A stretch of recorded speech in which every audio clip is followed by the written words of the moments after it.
Well, I was raised up beneath the shade of a Georgia pine, and that's home, you know. Sweet tea, pecan pie, and homemade wine, where the peaches grow. My house, it's not much to talk about, but still when love is grown in southern ground. And a little bit of chicken fried, cold beer on a Friday night, a pair of jeans that fit just right, and the radio, I like to see the sun, see the love in my woman's eyes, feel the touch of a precious child, and know mother's love.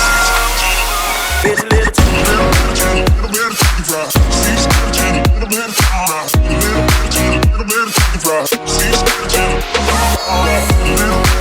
little bit of chicken fried, see some chicken, little bit of chicken fried, little bit of chicken fried, see some chicken.